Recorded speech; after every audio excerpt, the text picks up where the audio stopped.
Comilla ibex সেন্টারে visa application জমা দেওয়ার জন্য যে কোনো জায়গা থেকে কুমিল্লা শহরের প্রাণকেন্দ্র কান্দিরপাড়ে চলে আসবেন। কান্দিরপাড়ে আসলে দেখতে পারবেন গোল চত্বরে পূর্ব পাশে রয়েছে কুমিল্লা হাট, দি হাট, তারপর পূবালী ব্যাংক। এই পূবালী ব্যাংক থেকে পশ্চিম দিকে যে রাস্তাটা গিয়েছে সেই রাস্তাটা হচ্ছে নজরুল অ্যাভিনিউ অথবা রানীর বাজার রোড নামেও চিনি। এখান থেকে আপনি 2 মিনিট হাঁটলেই, পশ্চিম দিকে হাঁটলেই আপনার সামনে আপনি দেখবেন যে এই রাস্তার দুই পাশে রয়েছে, এক পাশে রয়েছে পূবালী ব্যাংক, অন্য পাশে সমবায়, অপর পাশে বাংলাদেশ ডেভেলপমেন্ট ব্যাংক। ঠিক এই মাঝখান দিয়ে সড়কটি দিয়ে হাঁটতে হাঁটতে আপনি সামনে গেলে, একটু সামনে গেলেই কাত্যানী কালীবাড়ি মন্দির, তারপর আপনি ট্রমা সেন্টার হয়ে সরাসরি চলে যাবেন কর ভবনের সামনে। কর ভবনের সামনে গিয়েই একটু 2টা বিল্ডিং পরে অপোজিটেই, কর ভবনের অপোজিটেই দেখতে পাবেন একটি ভবন আছে গাংচিল। ঠিক গাংচিল ভবনের নিচতলা, সেখানে দোতলা সিঁড়ি বেয়ে উঠবেন, উঠেই দেখতে পারবেন ইন্ডিয়ান ভিসা সেন্টার। এখানে আপনি দেখবেন গেটের মধ্যে দারোয়ান দাঁড়ানো আছে, তার কাছ থেকে আপনি পারমিশন নেবেন, নেওয়ার পরে সে একটি টোকেন দিবে আপনাকে। এই টোকেন নিয়ে আপনি সরাসরি কাউন্টারে চলে যাবেন। সেখানে আপনার পাসপোর্ট, তারপর প্রয়োজনীয় কাগজপত্র শো করবেন, দেখাবেন। তারা আপনার কাগজপত্র দেখে আপনার ভিসা যদি দেওয়ার মতো যোগ্য হন তাহলে কাগজপত্র জমা রাখবে, অন্যথায় আপনার কাগজপত্র সে ফেরত দিয়ে দিবে, আপনাকে ভিসা দিবে না বলে জানিয়ে দিবে।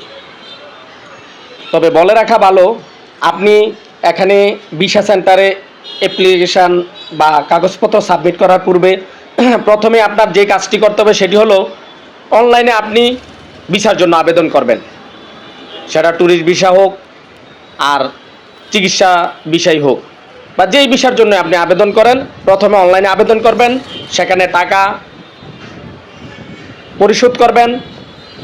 পরিশোধ করার পরে আপনাকে অ্যাপয়েন্টমেন্ট ডেট দেওয়া হবে, তারিখ দেওয়া হবে।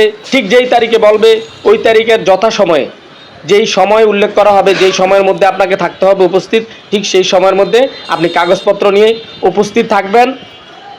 উপস্থিত থাকার পরেই আপনাকে তারা সময় জানিয়ে দিবে কত তারিখে আপনি পাসপোর্ট ফেরত পাবেন।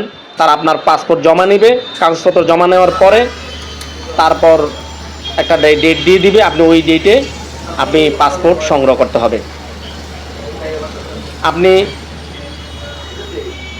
আপনাদের জানার সুবিধার্থে আরও একটি তথ্য দিচ্ছি, সেটা হলো আপনি যদি কুমিল্লা শহরের দক্ষিণ দিয়ে আসেন তাহলে আপনি জাঙ্গালিয়া বাস টার্মিনালে নেমে অটো অথবা সিএনজি দিয়ে কান্দিরপাড় পূবালী চত্বর মোড়ে চলে আসলেই হবে। অথবা আপনি যদি কুমিল্লা শহরের পশ্চিম অঞ্চল দিয়ে প্রবেশ করেন তাহলে শাসনগাছা বাস টার্মিনাল হয়ে সেখান থেকে আপনি সরাসরি অটো অথবা রিক্সায় কান্দিরপাড় চলে আসতে পারেন, অথবা সিএনজি দিয়ে 10 টাকা নেবে কান্দিরপাড় চলে আসতে পারেন। সেখান থেকেই একটু হেঁটে 2 মিনিটের রাস্তায় হেঁটেই কর ভবনের সামনে গেলেই সেখানে দেখবেন একটি ভবন আছে। সেই ভবনটির নাম হচ্ছে গাংচিল। একদম কর ভবনের একটু 2টা বিল্ডিং পরে হাতের বাম পাশেই, অর্থাৎ কর ভবনের অপোজিটেই যে ভবনটি আছে, ওই ভবন অপোজিটের ভবনের 2টা বিল্ডিং পরেই হচ্ছে ভবনটির নাম হচ্ছে গাংচিল। সেই গাংচিল ভবনের নিচতলায় আপনি নিচতলা দিয়ে প্রবেশ করবেন, দোতলাই হচ্ছে গাংচিল ভবনের দোতলাই ইন্ডিয়ান ভিসা সেন্টার বা আইবেক। এই আইবেকে আপনি আপনার প্রয়োজনীয় কাগজপত্র জমা দিয়ে এবং পাসপোর্ট সহ কাগজপত্র জমা দিয়ে আপনি সেখান থেকে আপনার ভিসা সংগ্রহ করতে পারেন এবং আপনার কাঙ্ক্ষিত ভিসা পেয়ে যেতে পারেন। এই হচ্ছে ভিসা সেন্টার, আইবেক সেন্টার। এখানে আপনার আসলে বিভিন্ন নিয়ম নীতি দেখতে পাবেন, আবেদনের প্রক্রিয়া, তারপর আবেদনের সাথে কি কি কাগজপত্র জমা দিতে হবে, আপনার কি কি আবেদনের কারা কারা আবেদন করতে পারবেন, কারা কারা আবেদন করতে পারবেন না, বা কারা কারা ভিসা পাবেন, কারা কারা পাবেন না, কি করলে পাবেন না, কি করলে পাবেন, এবং কি কি প্রক্রিয়া আবেদন করতে হয়, টোটাল সব নিয়মকানুন সেখানে দেখতে পাবেন। এবং আবেদনের সাথে কি কি কাগজপত্র দিতে হবে তাও জানতে পারবেন। আপনি ওখানে গিয়ে দরজার সামনেই দেখতে পারবেন এই সব তথ্যগুলো সাজিয়ে রাখা হয়েছে। আর আপনি ওখানে প্রবেশ করার পর আপনি চেষ্টা করবেন তাদের সাথে সুন্দর ব্যবহার করার জন্য, ভালো ব্যবহার করার জন্য। কেননা যেহেতু তারা বিদেশি, তাদের সাথে আমাদের ভালো ব্যবহার করা, উত্তম আচরণ করা একান্ত দায়িত্ব। আমরা সবসময় সকলের সাথে ভালো ব্যবহার করব।